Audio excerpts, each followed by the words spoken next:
The Tudors, a series that made so many of us fall in love with English history and the captivating era of the Tudor dynasty. But today, in this video, let's take a closer look and ask, how accurate was it really? How much of what we saw on screen actually reflects historical truth? And how much was pure fiction? First of all, it's important to mention that even the show's creator admitted they were never aiming for perfect historical accuracy. Their primary goal was to make an engaging drama, a show, not a documentary. So, as we dive into the details, let's keep that in mind and give them some creative leeway. Since the series spans several seasons, there's no way to fit everything into one video. So, this will be part 1. And if you enjoy it, I'll definitely make more. That's why I'm asking you right now. Please give this video a like. It really helps push it forward and gives me the motivation to keep creating more content like this for you. So, the first point I want to focus on is the appearance of the characters. Now, of course, this isn't the most important element of the series, but it does matter. It adds a layer of context and emotional depth, especially when you start to think about it more closely. Let me explain. In the series, Catherine of Aragon is portrayed as a sultry brunette, just like in many other films where she appears. But in reality, historical records describe her as having strawberry blonde hair. She came from the royal house of Trastamara, a cadet branch of the Burgundian line of the Iberian house of Ivrea. In other words, her appearance was quite European, not the stereotypical Spanish look often seen on screen. In fact, she closely resembled her mother, Isabella of Castile, who was also known to have fair hair. So, portraying Catherine with dark features overlooks her true heritage and misrepresents the real woman she was, both genetically and historically. And what about Henry? We know that Henry VIII was famously red-haired, yet in the series, the actor has dark hair. Why do I think this matters? Because both of Henry's daughters, Mary and Elizabeth, were redheads. This fact adds an unexpected layer of drama to their real-life story. These daughters, systematically rejected and cast aside by their father, looked just like him, especially Elizabeth, who throughout her life tried to emphasize her resemblance to Henry. Mary did the same. Now, about Anne Boleyn's appearance. She didn't fit the typical beauty standards of her time at all, and that's exactly what made her stand out.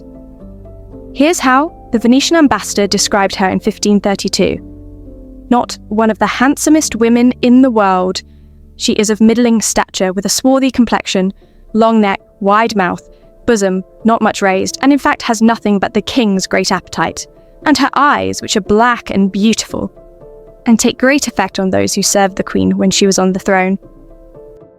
So Anne's appearance really stood out, with her dark hair and eyes contrasting sharply against the typical blondes and redheads of the Tudor court. And while Natalie Dormer is undeniably stunning, I feel that striking visual contrast is missing. The same goes for Jane Seymour. The imperial ambassador Eustace Chapuis once wrote that she was of no great beauty, and several other sources describe her as modest and rather plain in appearance. Yet in the series, she's portrayed by a radiant, soft-featured actress, far more glamorous and polished than the real Jane likely was. And that contrast matters. It's very possible that Henry was drawn to Jane precisely because she was the opposite of Anne Boleyn, in every way, including her looks. After the intense, controversial and seductive figure that Anne represented, Jane's calm, simple and unpretentious beauty may have felt like a relief. Her appeal wasn't in boldness, but in being gentle, traditional and easy to understand. And that might have been exactly what Henry wanted at that moment in his life.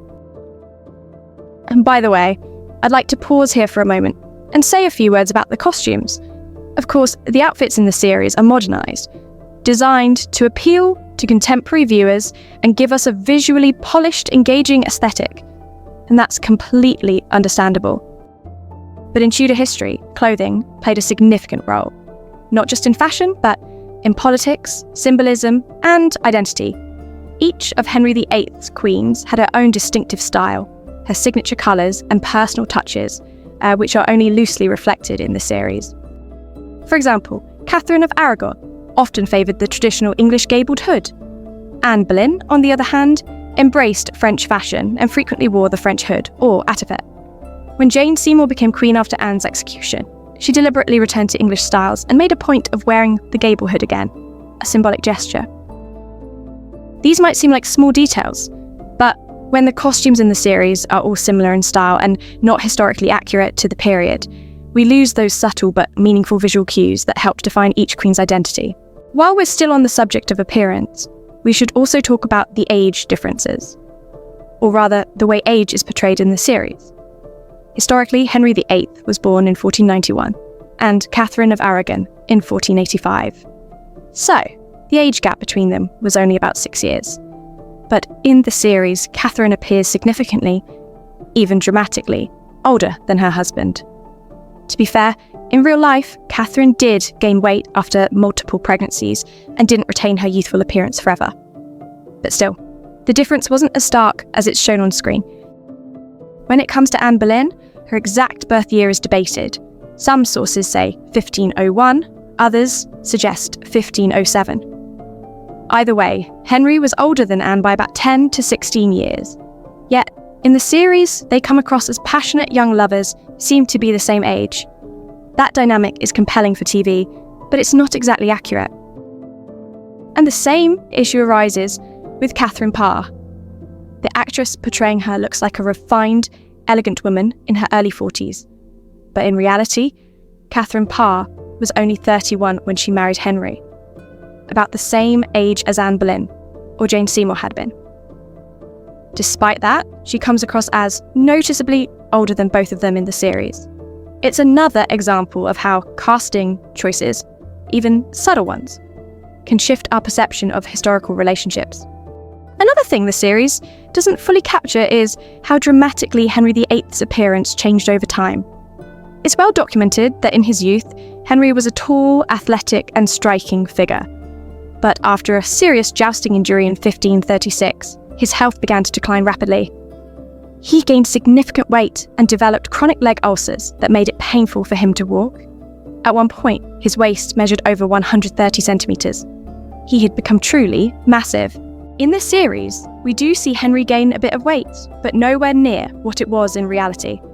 And that's important, because the contrast between him and his fifth wife, the very young and vibrant Catherine Howard, becomes even more striking in the real historical context. In truth, she married a bloated, aging and visibly ill man. But on screen, he still appears as a charismatic, broad-shouldered gentleman with just a touch of grey. That visual gap softens the disturbing imbalance in that marriage, and makes it easier to forget just how unsettling their age and health difference really was. Alright, let's move on to one of the main historical errors in the series. First up, the disappearance of one of Henry VIII's real sisters from history. In the show, Henry VIII is shown with a sister named Princess Margaret, which was actually the name of his elder sister in real life. Her storyline in the series is really a mashup of two very different women's lives. In reality, Henry VIII actually had two sisters, Margaret Tudor, the elder, and Mary Tudor, the younger. Mary Tudor married King Louis XII of France in 1514. He was about 30 years older than she was, but instead of murdering him, she became a widow after a few months, when Louis died naturally. Mary then secretly married her true love, Charles Brandon, Duke of Suffolk. That marriage happened without the king's permission, but Henry eventually forgave them, in exchange for a very large fine. Mary and Charles went on to have a long and relatively happy marriage with 4 children. Henry's elder sister, Margaret Tudor, had her own very different path. She married James IV of Scotland, becoming Queen of Scotland and the grandmother of the future Mary, Queen of Scots. After James IV's death in battle, Margaret remarried a Scottish nobleman, Archibald Douglas. So, in reality, neither of Henry's sisters ever smothered their husbands with a pillow, neither married a king of Portugal, and neither died childless. The second major inaccuracy in the series is the fate of Henry VIII's illegitimate son, Henry Fitzroy. In the show, he dies as a young child. But, in reality, Henry Fitzroy was the acknowledged son of the king and his mistress, Elizabeth Bessie Blount. He was officially recognised by Henry VIII and given high status. holding the titles of Duke of Richmond and Somerset. He received an excellent education, and for a time was even considered a potential heir to the throne. At the age of 14, on the 28th of November, 1533, he married Lady Mary Howard, the only daughter of Thomas Howard, Duke of Norfolk. Fitzroy actually lived until he was 17 years old. He died in late July 1536 of consumption, tuberculosis, only a few weeks after the execution of Anne Boleyn. The series significantly shortens Fitzroy's life, likely to avoid overcomplicating the plot with the events of the 1530s. By the way, while we're talking about Henry's relatives and the show's confusion about their fates, there's another big invention. In the first episode, the series gives Henry VIII an uncle whose death supposedly triggers England's war with France. But the problem is, this uncle simply couldn't have existed. Henry's father, Henry VII, had no brothers. His mother, Elizabeth of York, also had no brothers who survived childhood. So there was no uncle of Henry, whose death could have pushed the king to declare war. That dramatic plot point is pure fiction added for the sake of the story. I think this is a good place to pause and hear what you think. What are your thoughts on the casting choices and these creative liberties the show took? If you'd like to see part 2, let me know in the comments. See you in the next video.